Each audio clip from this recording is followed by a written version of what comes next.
Alright guys, welcome back to VALORANT News. Big roster mania confirmations finally coming through in the VALORANT world, especially with what Loud are going to be up to for the upcoming season. This roster has gone through lots of drama over the last couple of years, from winning the World Championship to not quite delivering last year, to Sadek and Les leaving the team. Sadek going to KC, Les going to Team Vitality, and with Pankada joining the lineup last season from Sentinels, are they building a roster around him? According to Loud themselves, that's exactly what they have got on to do. Controversial to say the least, but very much interested in your thoughts in the comments below. Hit the like button if you enjoy, subscribe if you're new as always, I would greatly appreciate it. Plenty to get into today, starting just quickly with this. Potter and Mini here in a tweet yesterday, so there's been some speculation, could Mini get involved in some capacity with, the evil geniuses lineup in some way? We know of course that Mini was involved with Fnatic for some time, but, well, obviously it didn't end exactly according to plan. Mini wanted to take a bit of a step back to not quite be the full-time coach anymore, and then, he's obviously made some adjustments in his own lifestyle over the last couple of years, and that's exactly what he wants to do, but who knows whether there's something in that.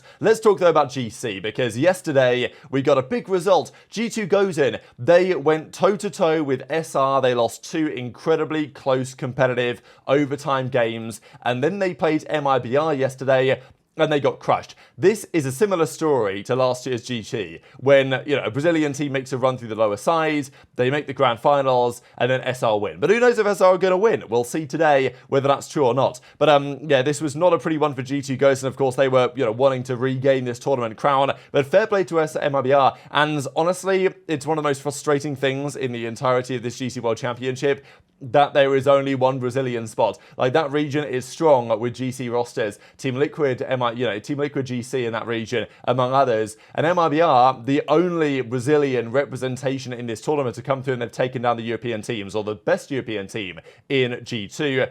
39 on the Abyss on G2 Gozen's pick. The bind was then 13-10, and at this point it just felt like G2 Gozen just ran out of gas entirely after losing in the way that they did to, obviously SR. After losing the first two maps here, the Sunset was a bloodbath, 13-1, not even close. And that's what made in Brazil actually say when they tweet about this. They basically say, look, it's going to be a 3-0-1 for each, EMEA slot, or MEA, or whatever people say, right? Because, as a region, they're not exactly deliver, but it is an interesting question, isn't it? Just looking at the teams at the tournament to say, wow, there were plenty of teams from EMEA that attended.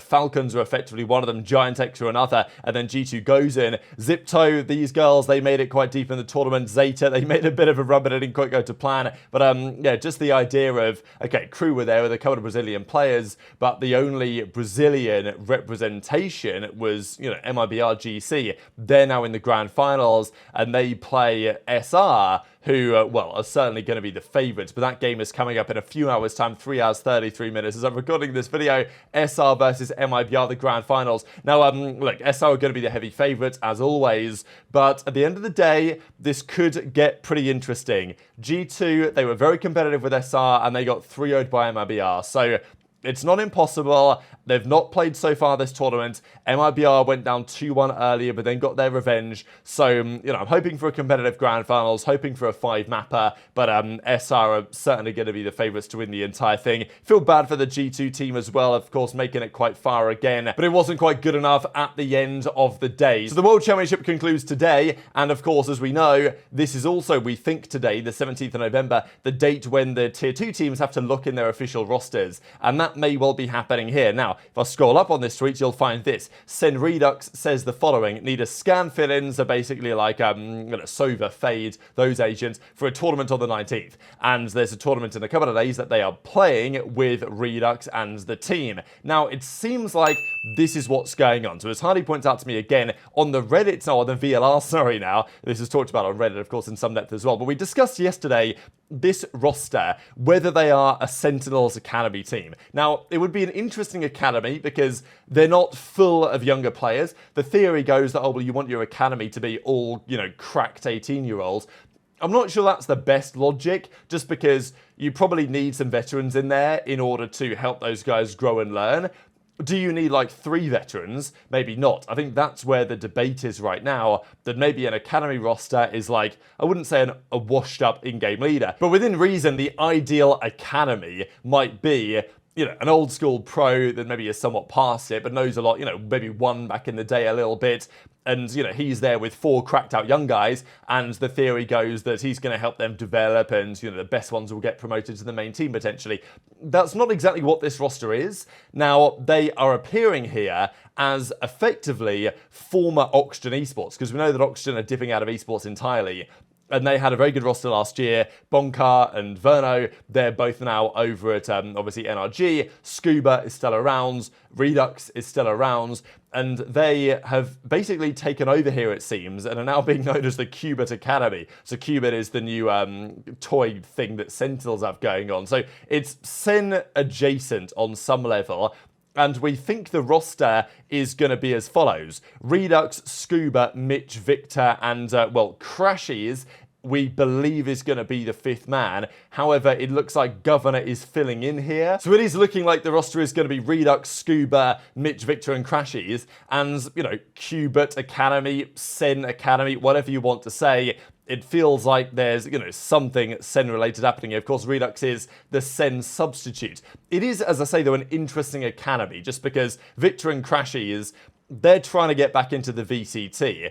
It's very unlikely they're going to get back into the VCT on Sentinels, I would say, given where their team currently is. And, they've been around a long time. Mitch is not a young player either, but a good in-game leader. And then, okay, Redux and Scuba, they are probably guys for the future. But still, it's maybe not how I would have built it, but it's still a very good team. I mean, on paper, this is a really, really good roster. Even with Governor here, it's a very good roster as well. But Crashies is intended, we think, to be the 5th man on the team. So intrigued to your thoughts on that in the comment section below. Just a bit of an update, of course, from yesterday. And we even saw this Redux turn the stream on and was killing it in terms of views. And Crashies gave him a raid as well. So maybe there's something in that in terms of those guys being teammates in the relatively near future. But let's talk about Loud and their roster going into the upcoming season, because they've been in quite a lot of drama really over the last year or so. The departure of Les, the departure of Sadak, of course, when Sassy and Pankada left initially to go to Sentinels after winning the World Championship, right? Like, everything has happened in that organization over the last couple of years. There's been internal drama rumored in terms of, contract related stuff, the way that Loud represent their players. Also, just money in general, what they can actually afford, various things happening. But of course, they signed Pankada. Sentinels allowed him to go for free, basically, onto that roster. That's what he decided to do. And yeah, Pankada's been on that roster. A player that I wouldn't say Pankada's necessarily getting underrated now, but maybe he is, to be honest. Like, Pankada's very good, and that should be respected. Cowanzan, of course, is staying around on the team as well, who apparently is going to be the secondary call-up for the roster. Toys is there as well, but the other 2 guys joining them are going to be DG Zan, who is rumoured for some time, and also Vinny. So it's controversial, and, as Loud literally say in their announcement, Pankada and Friends 2.0 is officially completed. They themselves are even leaning into this whole idea of, it's just Pankada and his boys again. And to be fair, it is, an argument. Now, DG Zan, I think he's a controversial player, but I do think that he's a very talented player, and of the guys that they could have signed, he makes sense. Vinny is an interesting one because, he's going to be in-game leading the roster. I think that Cowanzan's going to be the, second caller, effectively, on the team. That's how it currently stands. But Vinny is not considered to be the most mechanically gifted leader, but he is good boys with Pankada, and, he's going to be rounding out the roster, basically. So it's definitely quite an interesting development here, that this is the roster they are going to be forming here for the upcoming season. This is your Loud team. It's not quite less than Sadak, really, is it? I mean, that's what we have to look at, is say, okay, last year's Loud roster, they had some problems. They weren't as good as they would like to have been. Of course, there was no Sassy, and, of course, there was no Aspas as well after his departure. And last year, of course, they then formed the roster with Sadak and Les instead. But, we effectively have Vinny in for Sadak from an IGLing point of view, and then DG Zan in for Les. So, look, there's still potential there. I still think Cowanzan and Pankada are particularly good players, and DG Zan's got some talent, but I'm not so sure that this roster's going to achieve all that much. And I think they even allowed themselves, despite wanting to have optimism in this team, they're even saying, look, this is basically Pankada and his friends, because that's all we could realistically do in terms of forming the roster around Pankada for the new season. it may well be MIBR, Aspas and friends. That's what we think might be happening over there as well. But of course, with Aspas wanting to leave Lev, he had options maybe, but the options were limited because some teams couldn't afford the buyout. Loud may be one of those teams that couldn't, and would he want to go back there anyway? Maybe not. So it's very interesting in that Brazilian scene. They've still got some talent down there, but some of their players have left, of course. Sassy now retired, Salak to Carmine Core, obviously less to Vitality. So it's becoming increasingly difficult to put together a competitive team in that region that is capable of winning a world championship as they did a couple of years ago. So unfortunately, I just don't really see this team delivering all that much, but we'll see how the players get on. Of course, DG San gives his perspective as well and says, look, golden opportunity for me. I'm going to fight to deliver everything that I possibly can. So we'll see what this team does, but there's other great teams in the Americas, no doubt, as it stands. So very much into your thoughts in the comment section below. Sorry for cursing you with this, but Cindy cursed my eyes with it yesterday, so we had to do the same. So hit the like button if you enjoyed, subscribe if you're new, take care, and I'll see you next time.